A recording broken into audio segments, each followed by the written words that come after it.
कौन कौन नेता आपको लगता है जो जेपी जी से इंस्पायर्ड हो? देखिए, लालू जी के जेनरेशन में जो भी नेता हैं उस समय के, चाहे शिवानंद तिवारी को कहिए, नीतीश कुमार जी को कहिए, लेकिन ये सारे लोग अपने को एक तरह से प्रोटेजी मानते थे जयप्रकाश नारायण का।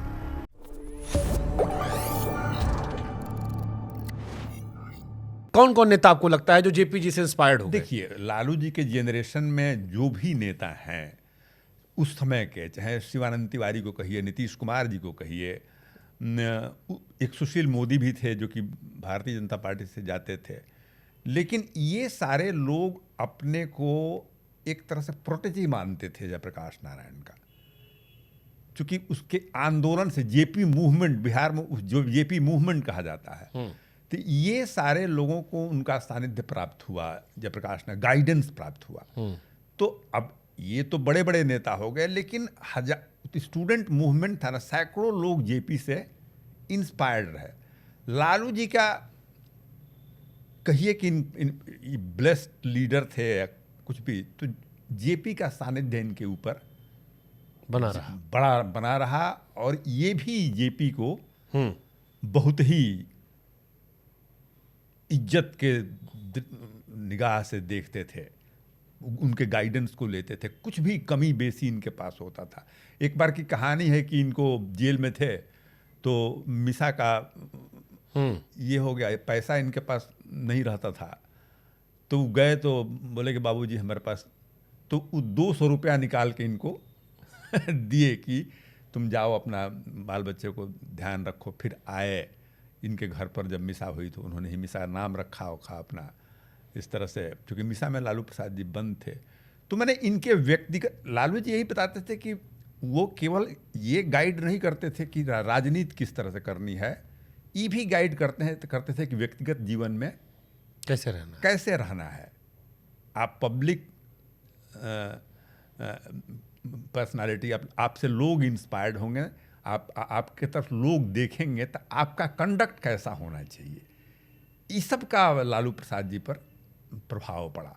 दिलचस्प। हमने एक ये भी पढ़ा, लालू जी के भाई जो थे वो वेटनरी कॉलेज में चपरासी थे। हाँ, चपरासी थे, चपरासी ही थे, और क्या थे, वो चपरासी ही इनके भाई थे, बड़े भाई जो थे। तो वहाँ पर पहले दूध बेचते थे, तो वेटनरी डॉक्टर लोगों के यहाँ दूध बेचते, पहले के ज़माने में नौकरी उस तरह से किसी के यहाँ दूध बेचने जा रहे हैं, कहीं जा रहे हैं, तो फिर जो ऑफिसर लोग होता था उन लोगों को कुछ ज़्यादा ही पावर हो, चलो चपरासी में नौकरी लगा दिया, तो चपरासी हो गए। लालू जी भी कुछ नौकरी किए थे? हाँ, लालू जी भी असिस्टेंट थे, क्लर्क थे। अच्छा। बीए पास करने के बाद से ही इनको क्लर्क का जॉब जो है लगा था, लेकिन बहुत कम दिनों के लिए था। वो लालू जी नौकरी वाले दिमाग के आदमी नहीं थे, वो तब तक, और भीड़ भड़ाका और लोगों के। अब देखिए, कॉलेज में भी आंदोलन कैसे करते थे, भीड़ में लोग जाना उठना बैठना, आंदोलन करते थे कि भाई, इनका शुरुआत कैसे हुआ कि बस की सुविधा नहीं थी, तो ये लोग आता था आपको वेटनरी से लेके बीएन कॉलेज के पास, तो ये पैदल आना पड़ता था, पैसा नहीं रहता था कि हम जाएं। तो पहला लालू जी ने आंदोलन किया कि भाई बस शुरू करो इसका फ्री में, और उसके लिए धरना देना, डिमॉन्स्ट्रेशन करना, विद्यार्थियों को कहाँ से, हॉस्टल उतना है नहीं, अवेलेबल नहीं है, तो आना पड़ता है दूर से, तो 7 या 8 बस, इतना प्रेशर किया वाइस चांसलर पर, प्रशासन पर, कि बस सर्विस शुरू उन्होंने कराया। मेस में खाना नहीं मिल रहा है ठीक से या खराब मिल रहा है, तो उस पर आंदोलन शुरू किया उन्होंने। तो अब थोड़ा खाना ठीक मिलने लगा या फंड उसमें ज़्यादा गया होगा, तो इसी तरह से इनका जीवन शुरू। लोगों की जो दिक्कतें होती थी वहाँ पे, उसके लिए इन सब में मजा भी आता है एक बार जब जो इसमें घुस जाता है। हाँ, जो घुस जाता है। अब पहले ये बोलने में ये माहिर आदमी है, ये लोगों के ज़बान में बात करने में, अट्रैक्ट करने में। तो ये पहले नए जब स्टूडेंट बनते थे तो कोई ये दीवार पर खड़ा होकर बोलने लगते थे, चारदीवारी पर खड़ा होकर के बोलने लगते थे, लोग सुनने लगता था। फिर से लोहा सिंह का नाटक सुनाते थे, उसमें बहुत पॉपुलर था रेडियो पर लोहा सिंह का, तो लोहा सिंह का आवाज़ निकालते थे।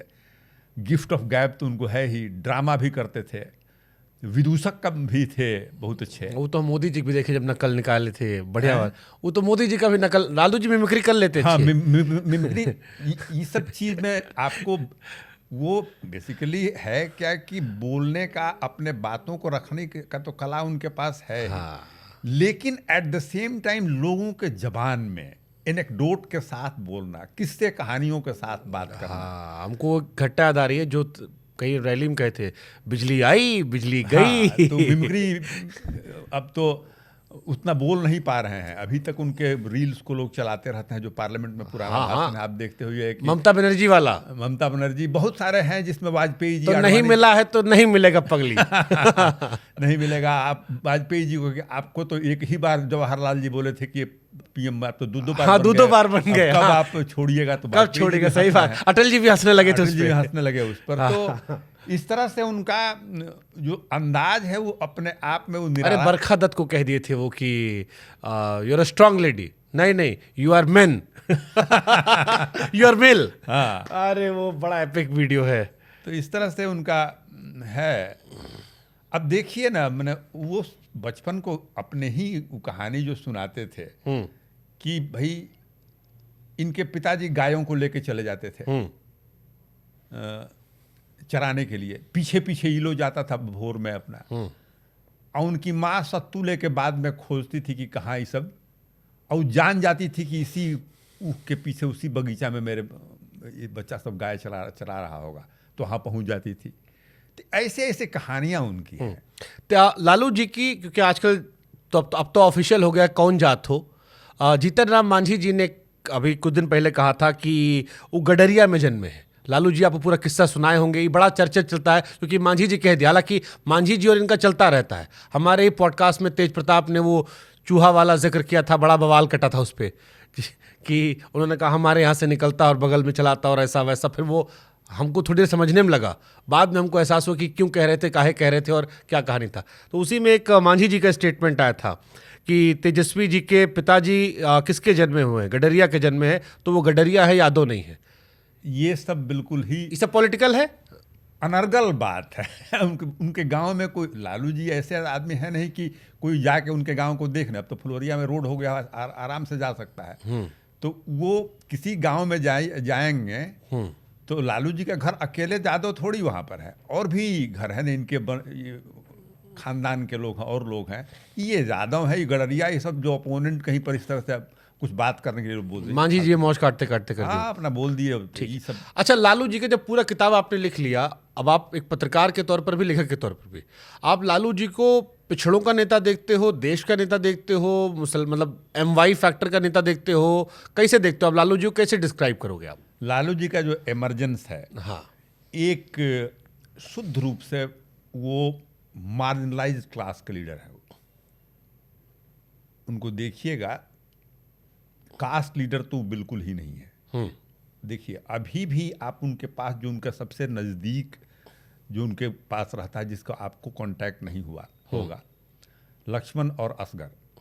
असगर मुस्लिम है, जो उनका कपड़ा से लेकर हमेशा, और ये लक्ष्मण जो है वो महतो जाति का है।